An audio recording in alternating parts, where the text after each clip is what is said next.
like some of the best content creators, some of the best podcasters, I'm using podcasters for example because I've actually done research into this. Okay. Dude, they don't go viral until podcast 479.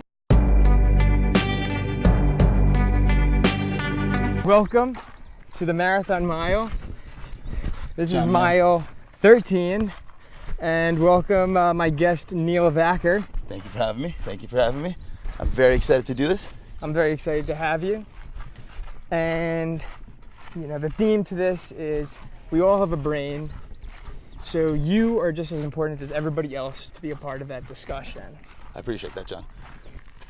Who is Neil Vacker? Yeah, it's a question I think we all should be pondering all the time, is who we actually are. But I would like to say that first and foremost, I'm an entrepreneur. I'm a personal trainer. That's what I do for a profession. I'm an athlete. Love to work out. Love it more than just about anything.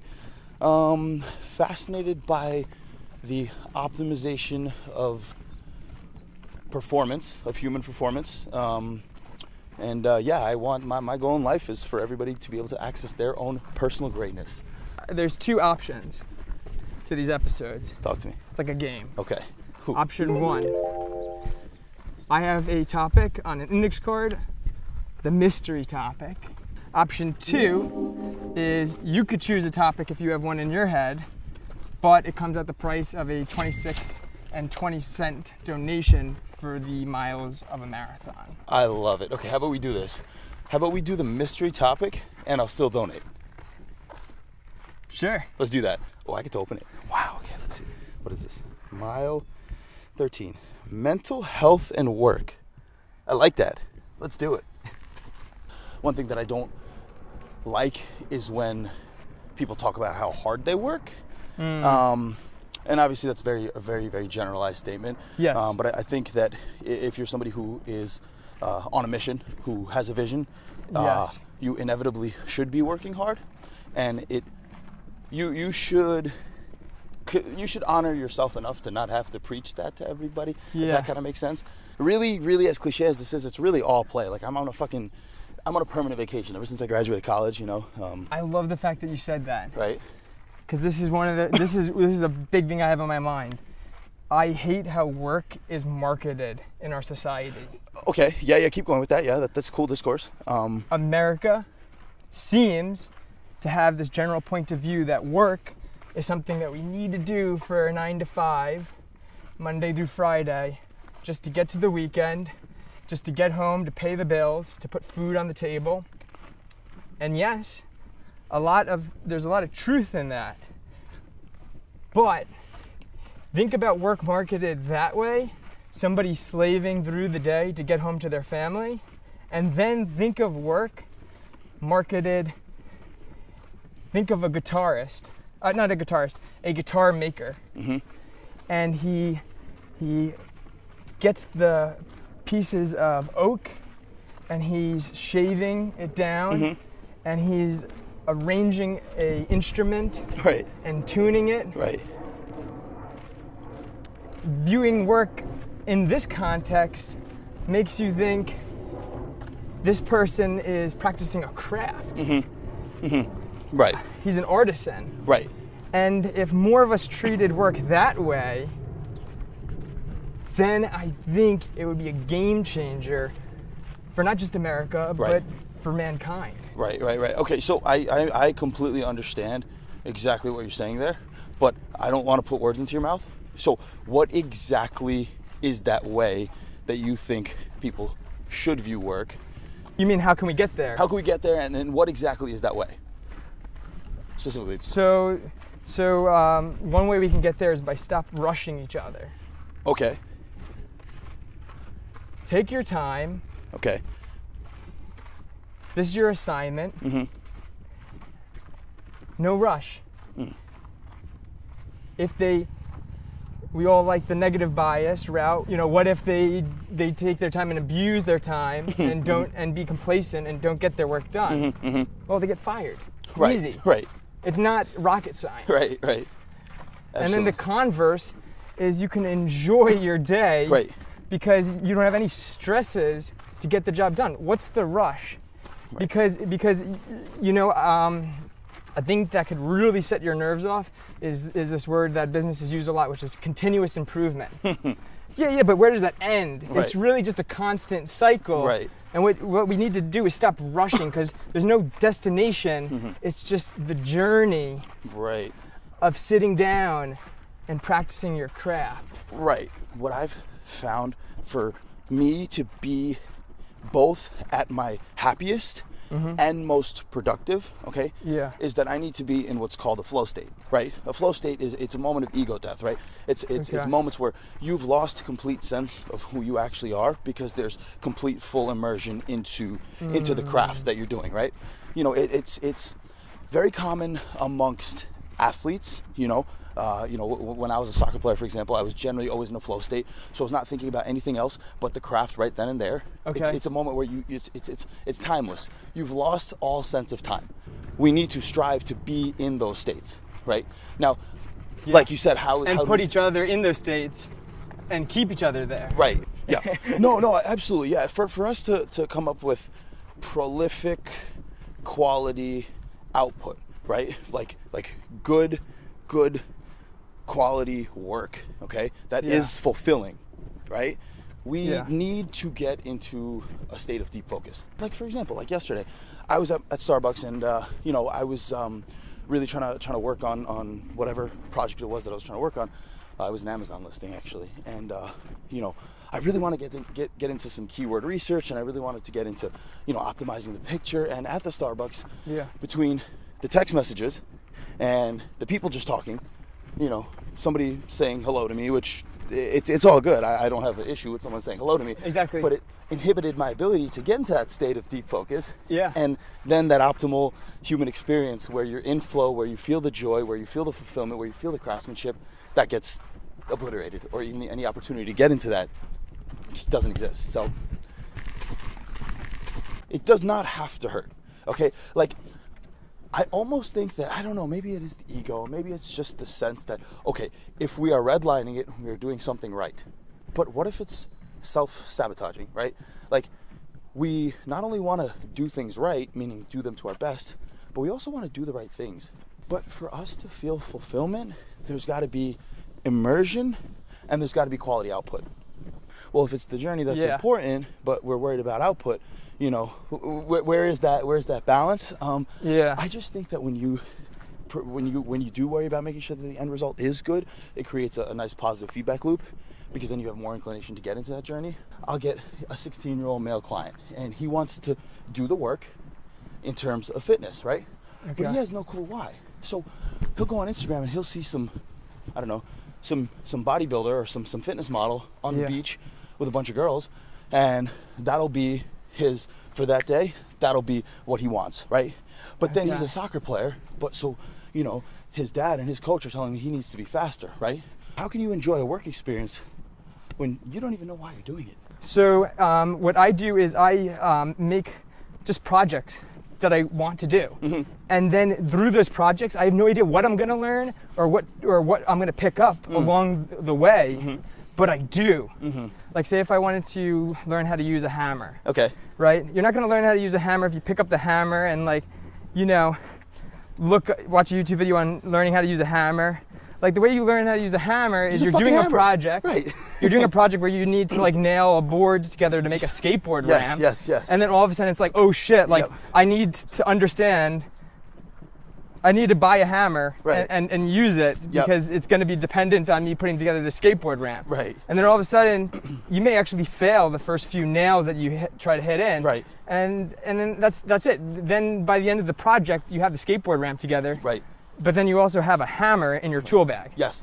So for this, I learned editing and filmmaking and social media. Right. Like, if you said, I'm just going to start this, I don't really know where I want it to go, right? Well, the minute you started not getting that viral growth, the story you could have told yourself is, yeah, but it was good exercise, it was fun for me, I met some cool people. But because you have that clarity on where you want to go, now that truth will eventually manifest itself. Right? You see what I'm saying? No, I know what you're saying. I know what you're saying. You can make excuses for what your end destination was. Yes. and not allow yourself to grow. Right.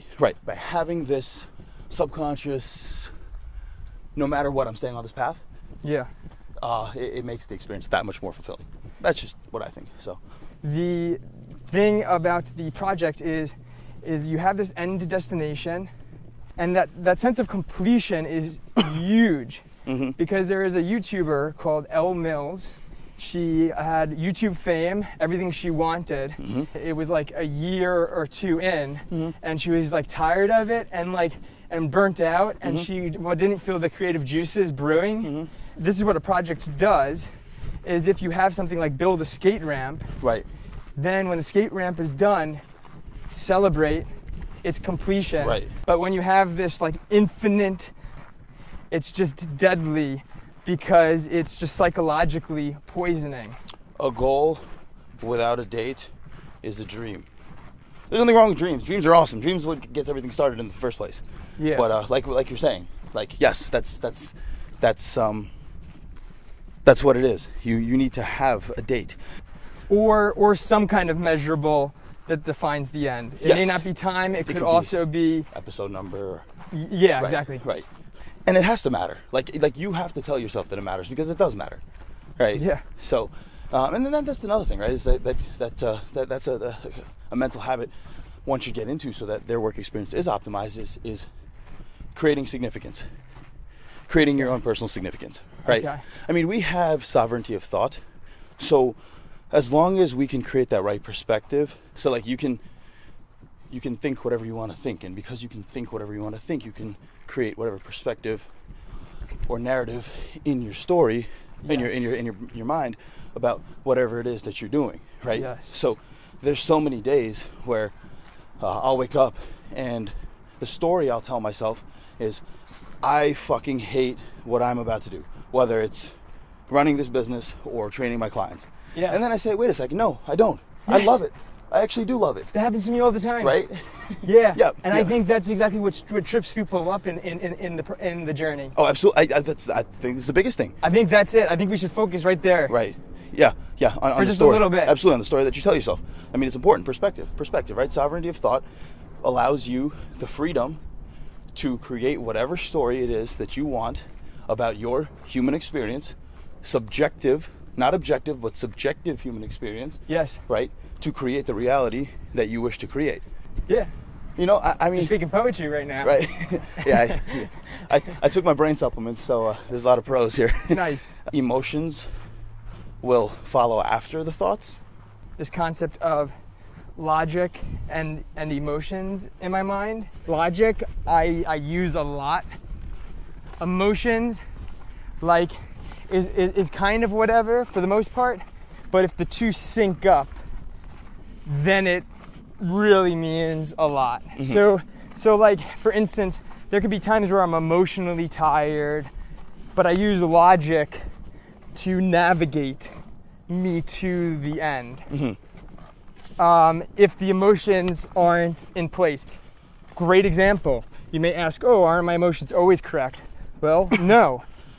Running. You don't want to go run when you're sitting on your couch. You're lethargic. Right. Why are you lethargic? Because you're in a state of stagnant being, and your body's metabolism isn't, and endorphins aren't running yet. Right. But when you do the run and you get back home, you'll notice, hey, I feel fucking great. Right. And my emotions were wrong. Right.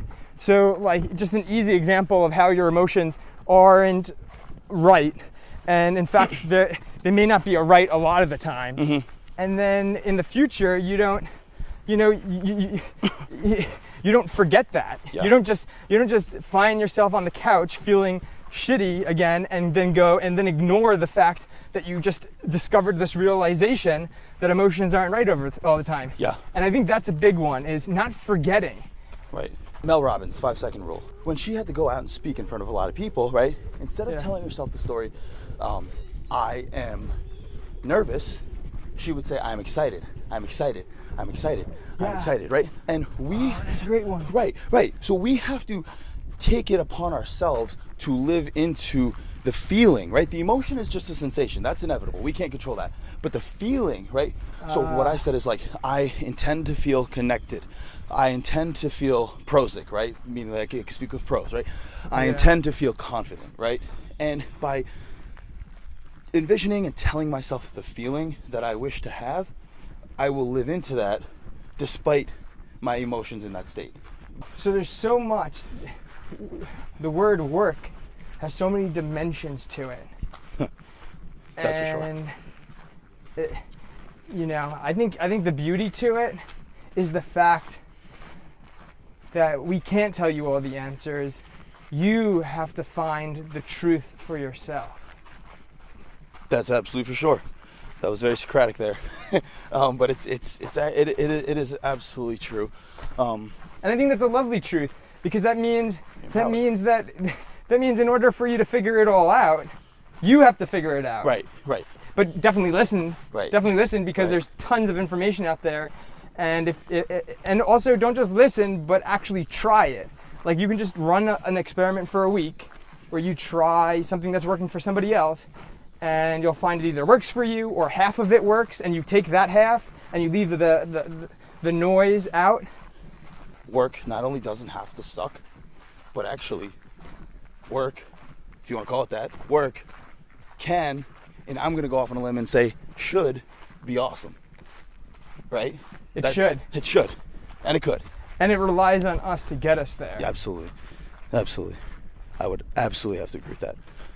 Yeah, I mean, that's why I kind of just hate even saying like I'm off to work, or I'm working today. Yeah. Right? Because then like when I have a conversation with someone, they're like, "Oh, what do you do all day?" "Oh, I just work all day." Right? "Oh, I just work all day." That's my answer. And then they look at me and they're like, "Oh, is that all you do? Like, don't you enjoy yourself?" I'm like, "Bro, yeah. Are you fucking serious? I enjoy every minute I enjoy. Come work with me." Right? Come work, right? You also have to kind of be understanding of the other side, and that I think that like a great majority of people are using work for survival. And we talked, we mentioned this, right? And you have to. Yes. It's there. Inevitably, yes. Yeah. Yes. It's just that like, I think there's the barrier that exists in people's minds that it's only that, it can only be that, and it should only be that. Jeff Bezos said there's three things. There's a job, there's a career, and there's a calling. I really liked this. So a job is something you have to do to pay the bills, that general work concept. A career is more of a passion. It's something that's like a sustainable living that you're really into. Yep. And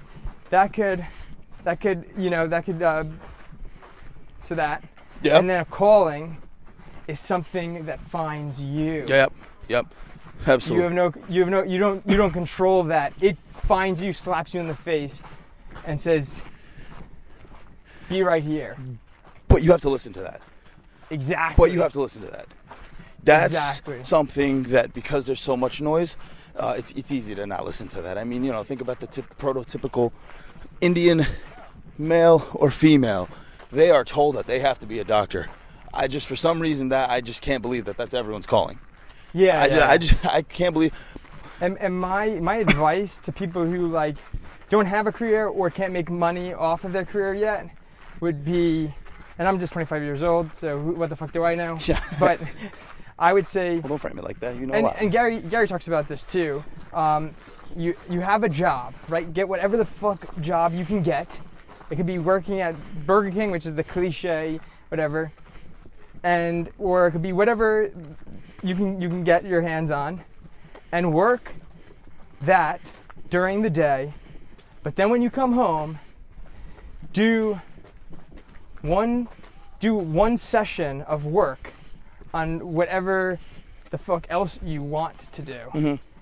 Because let's say it's a mile walk. There may be 4,000 steps in a mile, and if you don't take one, you never get there. But if you do one session of work a day, you'll notice real fast those sessions add up, and in a year or two, you can get pretty fucking far. That's for sure. I read the Bible by just reading a little passage That's every awesome. night. That is so awesome. I read a little passage, not even a full page That's some so nights. badass. Oh my But god. before I went to bed, I read a little passage love of the everything about Bible that. every night, I love everything and about it took about 500 nights. It took over a year, right? It took close to 2 I love years. it. The fact that I wasn't in a rush, back to those previous words, not rushing. I didn't give a fuck when I completed the Bible. And I got there. Right. You don't have to feel rushed. You need to have a should feel urgent. destination. You need to have a destination, right? And you need to have a system in place. Right. To get there. Yes. Yes. And for your first project, I recommend not letting yourself get out of it. Just having those tangible, measurable finish lines Yes. has just made everything have so much more meaning, you know. So now I'm just like, shit, like, let's just have a field day in this life, you know. Let's climb these mountains, let's fucking let's run a marathon, let's do a mixed martial arts fight, you know. Like, I mean, like, let's just do it, you know. That's definitely a good habit to get into, is have those set in stone goals. And that's the point. It's a project. It doesn't Right. matter how big or small that project is. Right. It doesn't. No, it doesn't. You know, and Pick your project. pick it. Oh, I like that. I like it. Right. Yeah. Pick your project. And this may sound, this is kind of weird, because this is like a less logical thing, and I typically don't follow those. But you say goal, I say project. Find the word that you find meaning in, because there's a lot of synonymous words that could be used. And if you hear somebody saying goal, you hear somebody saying project, maybe for you the word is adventure. Right. Whatever gets you Yes. fired up, Yeah. pick that word. Yeah. Because That's this is interesting. actually, wordplay is huge in my life. With perspective, when I'm doing self-talk in my mind, Right. a lot of times I'm finding the right words. Right. And for instance, goal does not get me fired up. No. But project does. Yeah. Because for me, like, goals could be part of a project. But like, for me, it's like a project is a different entity than a Yep, goal, yep. but only so slightly. Right. And really, you can use them synonymously. Absolutely. So find the word that you find meaning in. Absolutely. Your dialogue is totally key. And Your attack dialogue it. is totally key. Attack that shit. Baby. I love it. Pick your project, baby. Oh. Okay, Oh, so yeah. we did fucking 2 miles. And we're at our destination. We did 2 miles, and we are here. Beautiful. And I want to thank you for all the work you do. Having local people kick ass and adding the kicking ass mentality to my life. I love it. Dab. NT, mile 13. So the final question is, what do you do for your mental health? What do I do for my mental health? I meditate an hour a day. Breathe. And I mean, there's many proven benefits, but one is by being forced to breathe, I'm forced to relax, and I can just get oxygen to my brain. I feel great. So, Awesome. yep. This guy's also an entrepreneur, and he just came out with the product Quantum Mind. Quantum Mind, Energy Mind. Yes, Quantum And Mind. I'll leave that in the description. His company is Filtered Formulas. Johnny M, I appreciate this so much. Thank you so much. This was actually an amazing experience and an amazing discussion that I had. I learned a lot. I appreciate that. And guys, Stay sharp. love it. To take